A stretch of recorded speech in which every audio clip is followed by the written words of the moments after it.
എടുക്കാൻ പറ്റില്ല. എപ്പോഴും വഴിയെ കാത്തിരിക്കരുത്. പറയട്ടെ. രാജി നൽകി സന്തോഷത്തോടെ ഇറങ്ങി വരുന്ന വരവാണോ? ഞാൻ പറയാം. ഞാനും സകുടുംബം ബഹുമാനപ്പെട്ട മുഖ്യമന്ത്രിയും കുടുംബത്തെയും കണ്ട് ക്രിസ്മസ് നവവത്സര ആശംസകൾ നേർന്നു. 2.5 വർഷം മന്ത്രിയായിരിക്കാനായിരുന്നു LDF ധാരണ. അതനുസരിച്ച് കഴിഞ്ഞ നവംബർ 19 തന്നെ ഞാൻ രാജ്യസന്നദ്ധത അറിയിച്ചിരുന്നതാണ്. എന്നാൽ നവകേരള സദസ് ഉൾപ്പെടെയുള്ള പരിപാടികൾ നടക്കുന്നതുകൊണ്ടായിരിക്കാം എന്നോട് മന്ത്രിസ്ഥാനത്ത് തുടരാനാണ് ബഹുമാനപ്പെട്ട മുഖ്യമന്ത്രിയും LDFും നിർദ്ദേശിച്ചത്. ഇന്നലെ നവകേരള സദസ്സിൻ്റെ സമാപനമായിരുന്നു. ബഹുമാനപ്പെട്ട മുഖ്യമന്ത്രിയും 20 മന്ത്രിമാരും പങ്കെടുത്ത ഈ ചരിത്ര മുഹൂർത്തത്തിൻ്റെ അധ്യക്ഷനാകാനുള്ള സമാപന സമ്മേളനത്തിൻ്റെ അധ്യക്ഷനാകാനുള്ള ഭാഗ്യവും അവസരവും എനിക്കാണ് നൽകിയത്.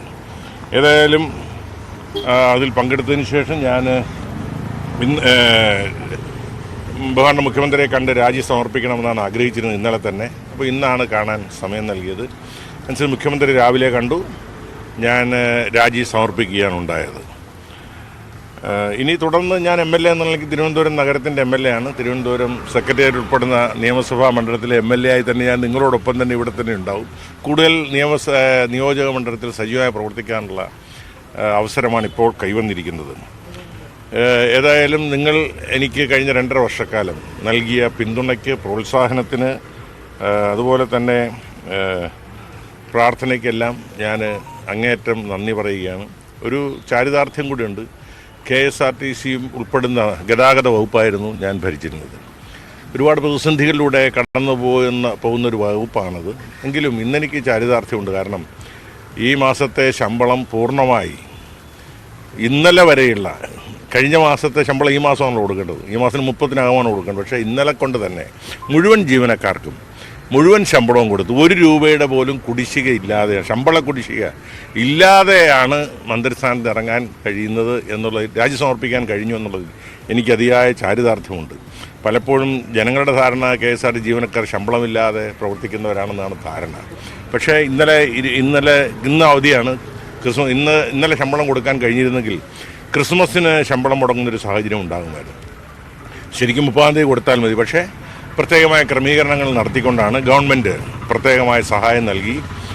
ഇന്നലെ രാത്രിക്ക് മുമ്പ് തന്നെ KSRTCയിലെ മുഴുവൻ ജീവനക്കാർക്കും ഇതുവരെയുള്ള മുഴുവൻ ശമ്പളവും കുടിശ്ശികയും കൊടുത്ത് തീർത്തു എന്നുള്ള ഒരു സന്തോഷ വർത്തമാനം കൂടി നിങ്ങളോട് പറയുവാൻ ആഗ്രഹിക്കുന്നു. ഈ മാസം തന്നെ KSRTCക്ക് 121 കോടി രൂപയുടെ സഹായമാണ് നൽകിയത്, ഈ മാസം മാത്രം. അപ്പോൾ തുടർന്ന് ഇനി നല്ലൊരു ബേസ് ഉണ്ടായിട്ടുണ്ട് KSRTCക്ക് ഉൾപ്പെടെ. അപ്പോൾ അതുകൊണ്ട് ഇനി നന്നായിട്ട് കുറച്ചുകൂടെ മെച്ചപ്പെട്ട അന്തരീക്ഷത്തിൽ മുന്നോട്ട് പോകാൻ കഴിയുന്ന ഒരു അവസ്ഥയിലേക്കാണ് എത്തിച്ചിരിക്കുന്നത്. എല്ലാവർക്കും ക്രിസ്മസിൻ്റെയും നവവത്സരത്തിൻ്റെയും മംഗളാശംസകൾ ആത്മാർത്ഥമായി നേരുന്നു. ഞാൻ പറഞ്ഞു തരട്ടെ, നിങ്ങൾ നൽകിയ പിന്തുണയ്ക്ക്, സഹായത്തിന്, സഹകരണത്തിന് ഒരിക്കൽ കൂടി നന്ദി. മാധ്യമങ്ങളുമായിട്ട് ഞാൻ നല്ലവണ്ണം എല്ലാ കാര്യങ്ങളും നമ്മൾ ഇൻട്രാക്ട് ചെയ്താണ് മുമ്പോട്ട് പോയി. തുടർന്നും അതുണ്ടാകും. നവകേരള ബസ് തീരുമാനിക്കേണ്ടത് ഗവൺമെൻറ്റല്ലേ തീരുമാനിക്കേണ്ടത്. ഏതായാലും ബസ് അവിടെ തുടങ്ങി ഇവിടെ വരെ വളരെ സുഗമമായി KSRTCയിലെ ബസ് വന്നു, യാത്ര ചെയ്ത് ഒരു കുഴപ്പമില്ലായിരുന്നു. അല്ല, അതിനിയല്ലേ ഞാനല്ല തീരുമാനിക്കേണ്ടത്. ഞാൻ രാജിക്കത്ത് കൊടുത്തല്ലോ. ഇല്ലില്ല, നിർദ്ദേശം എന്നോട് ചോദിച്ചാൽ ഞാൻ കൊടുക്കും. അതായത് ഇനിയിപ്പോൾ പുതുതായിട്ട് വരുന്ന KB ഗണേഷ് കുമാർ ആയിരിക്കും സ്വാഭാവികമായി മന്ത്രി എന്ന് വിചാരിക്കുന്നു. അല്ലെങ്കിൽ ആര് തന്നെ ആയാലും അദ്ദേഹത്തിന് കൊടുക്കാൻ എന്തെങ്കിലും ഉപദേശമുണ്ട്? KSRTC ഇങ്ങനെ പോയാൽ മതിയോ, അതോ ഇക്കാര്യത്തിൽ സർക്കാർ കൂടുതൽ ഇടപെടണോ, അങ്ങനെ എന്തെങ്കിലും നിർദ്ദേശം കൊടുക്കാൻ ഉദ്ദേശിക്കുന്നുണ്ടോ? ഞാനിപ്പോൾ രാജിക്കത്ത് കൊടുത്തതല്ലേ ഉള്ളൂ. അല്ലല്ല, മന്ത്രി അല്ലാതായിട്ടില്ല. രാജിക്കത്ത് കൊടുത്താൽ മന്ത്രി അല്ലാതാവൂല. അതുകൊണ്ട് അത് വരട്ടെ. മന്ത്രി എന്റെ രാജിക്കത്തിൽ ഇപ്പോൾ സമർപ്പിച്ചതല്ലേ ഉള്ളൂ. ഇനി ഘട്ടങ്ങളുണ്ടല്ലോ. അത് കഴിയുമ്പോൾ അങ്ങനെ വന്നാൽ അന്ന് അല്ല, ആവശ്യമായ ഉപദേശം എപ്പോഴും ഞാൻ MLA അല്ലേ. MLA എന്നുള്ള നിലയ്ക്ക് സാധാരണക്കാർക്കും കൊടുക്കാൻ ഉപദേശം കൊടുക്കാം. MLA ആയിരിക്കുമ്പോൾ കൂടുതൽ നിർദ്ദേശം കൊടുക്കാം. എൻ്റെ മണ്ഡലത്തിലാണ് ചീഫ് ഓഫീസും തമ്പാനൂർ ബസ് സ്റ്റാൻഡും എല്ലാം ഉള്ളത്. അല്ല, അത് വരട്ടെ, ഞാൻ പറയാം. ഞാൻ അത്തരം കാര്യങ്ങൾ വിശദമായിട്ട് തന്നെ ഗതാഗത വകുപ്പുമായി ബന്ധപ്പെട്ടുള്ള എൻ്റെ അനുഭവം ഞാൻ നിങ്ങളുമായിട്ട് താമസം പിന്നെ പങ്കുവയ്ക്കുന്നത്. ഒരിക്കലുമില്ല. ഇതൊരു നല്ല കിരീടമായിരുന്നു. ഞാൻ പറഞ്ഞിട്ടില്ല. ഞാൻ ചോദിക്കട്ടെ, ഒരു വെല്ലുവിളിയുള്ള ഒരു വകുപ്പ് ഏറ്റെടുത്ത് മുന്നോട്ട് പോവുക എന്നുള്ളതല്ലേ ഒരു മന്ത്രി, നല്ല മന്ത്രിക്ക് ചെയ്യാൻ കഴിയും. അല്ലാതെ സുഗമമായി ഒരു ആരുടെയും സഹായമില്ലാതെ, ഒരു മന്ത്രി ഇടപെടലില്ലാതെ സാധാരണ പോകുന്നൊരു വകുപ്പാണെങ്കിൽ മന്ത്രിക്ക് എന്താ പണി? അതുകൊണ്ട് എന്നെ സംബന്ധിച്ചിടത്തോളം ഒരിക്കലും മുൾക്കിരീടമായിരുന്നിട്ടില്ല. ഞാൻ എൻ്റെ കഴിവിൻ്റെ പരമാവധി ആ വകുപ്പ് ഇതുവരെ. സംബന്ധിച്ചിടത്തോളം യൂണിയനുകളുമായിട്ടുള്ള ചർച്ച, യൂണിയനുകളുടെ പരിധി വെട്ടിക്കുറച്ചത്, അങ്ങനെ നിരവധിയായ പരിഷ്കാരങ്ങളാണ് അങ്ങ് മന്ത്രിയായിരുന്ന കാലയളവിൽ നടത്തിയത്. ശമ്പളത്തിന്റെ പേരിൽ പലതവണ പരാതി കേട്ടിട്ടുണ്ട് എങ്കിൽ പോലും ഈ യൂണിയന്റെ പ്രവർത്തനം, അതുപോലെ തന്നെ KSRTCയുടെ പുതിയ ബസ് ഇറക്കുന്നു, അതുപോലെ പരീക്ഷണാടിസ്ഥാനത്തിൽ ഓട്ടിക്കുന്നു, ഗ്രാമവണ്ടി ഇറക്കുന്നു. അപ്പോൾ ഇത്തരത്തിലുള്ള നല്ല പദ്ധതികൾ നടത്തി ഇറങ്ങിപ്പോകുമ്പോൾ KSRTCക്ക് എന്താണ് ഒരു പുതിയതായിട്ട് വേണം എന്ന് ഒരു കാര്യം പറയാൻ പറ്റും? അല്ല, അത് ഞാൻ എൻ്റെ രാജി സ്വീകരിച്ചതിന് ശേഷം പറഞ്ഞാൽ പോരെ. ഞാനിപ്പോൾ രാജി സമർപ്പിക്കുമ്പോൾ ഇപ്പോഴും ഗതാഗത മന്ത്രി തന്നെയാണ്. അപ്പോൾ മന്ത്രിയായിരിക്കുമ്പോൾ മന്ത്രിസ്ഥാനത്ത് ഒഴിഞ്ഞതിന് ശേഷം ഞാൻ പറയാം. രാജി കൊടുത്തു എന്നുള്ളതുകൊണ്ട് ഞാൻ മന്ത്രി അല്ലാതാകുന്നില്ല. രാജി സ്വീകരിച്ച് ജീവൻ ഇറങ്ങുമ്പോഴേ ഞാൻ മന്ത്രി അല്ലാതാവുള്ളൂ. ഇപ്പോൾ ഒരു ഉപദേശം കൊടുക്കാനുള്ള സമയം ആയിട്ടില്ല. KSRTCയിൽ അങ്ങനെ രക്ഷപ്പെടാതെ ഇപ്പോഴും രക്ഷപ്പെട്ട് തന്നെയാണ് നിൽക്കുന്നത്. നിങ്ങൾ ഇന്ത്യയിലെ മറ്റ് സംസ്ഥാനങ്ങളിലെ പൊതുഗതാഗത സംവിധാനങ്ങളെ ആലോചിക്കുമ്പോൾ KSRTC കേരളത്തിൽ പൊതുഗതാഗത സംവിധാനം ഇത്ര മെച്ചപ്പെട്ട സംസ്ഥാനം കുറവാണ്. ഇന്ത്യയിലെ പല സംസ്ഥാനങ്ങളിലും പൊതുഗതാഗത സംവിധാനം അടച്ചുപൂട്ടിയിട്ട് വർഷങ്ങളായി. KSRTC പോലൊരു പൊതുഗതാഗത സംവിധാനം ഇന്നും കേരളത്തിൽ നിലനിൽക്കുന്നല്ലോ. ഉത്തരേന്ത്യൻ സംസ്ഥാനങ്ങളിലെ പൊതുഗതാഗത സംവിധാനം അടച്ചുപൂട്ടി സ്വകാര്യവൽക്കരിച്ചു കഴിഞ്ഞു. അവിടെയാണ് കേരളത്തിൽ ഇത് നിലനിൽക്കുന്നത്. അപ്പോൾ അതുകൊണ്ട് ഇത് ലാഭം ഉണ്ടാക്കാനുള്ളതല്ല. ഞാൻ പറയാറുണ്ട്, പൊതുഗതാഗതം എന്ന് പറയുന്നത് പൊതുജനാരോഗ്യവും പൊതുവിദ്യാഭ്യാസവും പോലെ ജനങ്ങൾക്ക് സേവനം നൽകേണ്ട ഒരു വകുപ്പാണ്. ലാഭത്തിന് വേണ്ടിയല്ല. ഗവൺമെൻറ് കുറേ പണം മുടക്കിയാണെങ്കിലും ജനങ്ങൾക്ക് പൊതുഗതാഗത സംവിധാനം നിലനിർത്തണം. അതിനുവേണ്ടി കുറേ പണം മുടക്കിയാലും കുഴപ്പമൊന്നുമില്ല. ലത്തീൻ അതിരൂപത അടക്കമുള്ളവയായിട്ട് വിഴിഞ്ഞ സമര സമയത്ത് ഏറ്റവും കൂടുതൽ വിമർശനം കേട്ട ഒരു മന്ത്രി അങ്ങയാണ്. അവരുടെ കാര്യങ്ങളിൽ ഏൽക്കുന്നില്ല, അവരുടെ വോട്ട് വാണിച്ച് വിജയിച്ച ഒരാളാണ്. അതിരൂക്ഷമായ വിമർശനങ്ങൾ ഉന്നയിച്ചത് അങ്ങക്കെതിരെയാണ് ആ സമയത്തൊക്കെ. ഇപ്പോൾ അങ്ങ് മന്ത്രിസ്ഥാനത്ത് നിന്ന് പിരിയുമ്പോൾ അവർ വ്യക്തിപരമായ ഏതെങ്കിലും തരത്തിലാണ് വിമർശനം നടത്തിയെന്ന് തോന്നുന്നുണ്ടോ? ഇത് ഞാൻ പറഞ്ഞല്ലോ, എനിക്കെതിരെ ഉയർന്നു വിമർശനങ്ങളൊന്നും തന്നെ അത് വ്യക്തിപരമായിട്ട് എനിക്കെതിരെയുള്ളതല്ല, അത് എൻ്റെ കസേരയ്ക്കെതിരെയുള്ള വിമർശനമാണ്. അതുകൊണ്ട് അതിന് വ്യക്തിപരമായിട്ട് ഞാൻ ഒരിക്കലും എടുക്കുകയല്ല.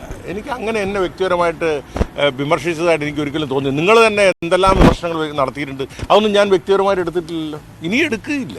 അതെല്ലാം കസേരയോടുള്ള ഒരു വിമർശനമായിട്ട് ഞാൻ കണക്കാക്കുള്ളൂ. നാളെയും ഈ KSRTCയുടെ കാര്യത്തില് ഇപ്പോൾ ഈ മാസവും 121 കോടി രൂപ സർക്കാർ കൊടുത്തു. ഇപ്പോൾ ഈ സർക്കാർ കൊടുത്ത് ഇങ്ങനെ എത്ര കാലം മുന്നോട്ട് പോകും? അല്ല, അത് ഈ ലോകമെമ്പാടും സർക്കാരിൻ്റെ സഹായത്തോടെയാണല്ലോ ഈ പൊതുഗതാഗത സംവിധാനം നിലനിൽക്കുന്നത്. കേരളത്തിൽ മാത്രമല്ല. കേരളത്തിലാണ് അല്പം സഹായം കുറവെന്ന് വേണമെങ്കിൽ പറയാം. തമിഴ്നാട്ടിലും കർണാടകയിലും ഒക്കെ ഇതിനേക്കാളും വലിയ സാമ്പത്തിക സഹായം കൊടുത്തുകൊണ്ടിരിക്കുകയാണ്. ഇത് അങ്ങനെയാണെങ്കിൽ പൊതുജനാരോഗ്യ ആശുപത്രികൾക്ക് വേണ്ടി എത്ര കോടിയാണ് ചിലവാക്കുന്നത്? പൊതുവിദ്യാഭ്യാസം സ്കൂളുകൾക്ക് വേണ്ടി എത്ര കോടിയാണ് ചിലവാക്കുന്നത്? അതിൻ്റെ ഒരു അംശമല്ലേ KSRTC ചിലവാക്കുന്നുള്ളൂ. ഇത് അതുപോലെയല്ല. എല്ലാ കോർപ്പറേഷനുകളെയും പോലെയും പൊതുഗതാഗത സംവിധാനത്തെ നമുക്ക് കാണാൻ കഴിയില്ല. മറ്റേതൊക്കെ അടച്ചുപൂട്ടിയാലും ജനങ്ങൾക്ക് വലിയ ബുദ്ധിമുട്ടുണ്ടാവില്ല. ഏതെങ്കിലും ഒരു സിമെൻറ്റ് ഫാക്ടറി അടച്ചുപൂട്ടിയാൽ വേറെ ഓൾട്ടർനേറ്റീവ് ഉണ്ട്. പക്ഷേ പൊതുഗതാഗത സംവിധാനം നിലനിന്നില്ലെങ്കിൽ ജനങ്ങളെ വല്ലാതെ ചൂഷണം ചെയ്യുന്ന ഒരു ഏർപ്പാടുണ്ടാകും. അതൊഴിവാക്കാൻ പൊതുഗതാഗത സംവിധാനം നിലനിൽക്കുന്നത് തന്നെയാണ് നല്ലത്. അതിനുവേണ്ടി ഗവൺമെൻറ് ഇന്ന് ചിലവാക്കുന്നതിനേക്കാൾ കുറേ കൂടി ചിലവാക്കിയാലും നഷ്ടമൊന്നുമില്ല. പിന്നെ പ്രധാനമായിട്ട് 70 കോടി രൂപ പെൻഷനാണ് കൊടുക്കുന്നത്. ആ പെൻഷൻ മാറ്റിവെച്ചാൽ 20 കോടി രൂപയുടെ സഹായം മാത്രമേ, ധനസഹായം മാത്രമേ പ്രതിമാസം ഗവൺമെൻറ് നൽകുന്നുള്ളൂ. വെറും 20 crores. ആ 20 കോടി മാത്രം കൊടുത്തുകൊണ്ട് ഇന്ത്യയിൽ ഏത് പൊതുഗതാഗത സംവിധാനമാണ് നിലനിൽക്കുന്നത്? അങ്ങനെ നോക്കുമ്പോൾ മെച്ചപ്പെട്ടൊരു സ്ഥിതിയല്ലേ കേരളത്തിൽ KSRTC ഉള്ളത്. വെറും 20 crores ആണ് ഗവൺമെൻറ് സഹായം എന്ന് പറയാം. കാരണം 70 കോടി പെൻഷന്, 30 കോടി ഗവൺമെൻറ് ഉത്തരവാദിത്വം ഏറ്റെടുത്തുള്ള പഴയ കുടിശ്ശിക, 3100 കോടി രൂപയുടെ കുടിശ്ശിക KSRTC അടയ്ക്കുന്നതാണ് പ്രതിമാസം 30 കോടി രൂപ തിരിച്ചു നൽകുന്നത്. അത് നോക്കുമ്പോൾ 70-30 കഴിഞ്ഞാൽ പിന്നെ ഈ 20 crores സഹായമേ ഉള്ളൂ പ്രതിമാസം. ആ സഹായം കൊണ്ട് നിലനിൽക്കുന്നില്ലേ KSRTC? അത് ചെറിയ കാര്യമല്ല. അതിൽ ഞാൻ KSRTC ജീവനക്കാരൻ ഞാൻ അഭിനന്ദിക്കുകയാണ് ആ കാര്യത്തിൽ. ഓക്കെ, ഇനിയും കാണാം. ഞാൻ AK സെൻറ്ററിലോട്ട് പോകാം. LDF ഉണ്ടല്ലോ.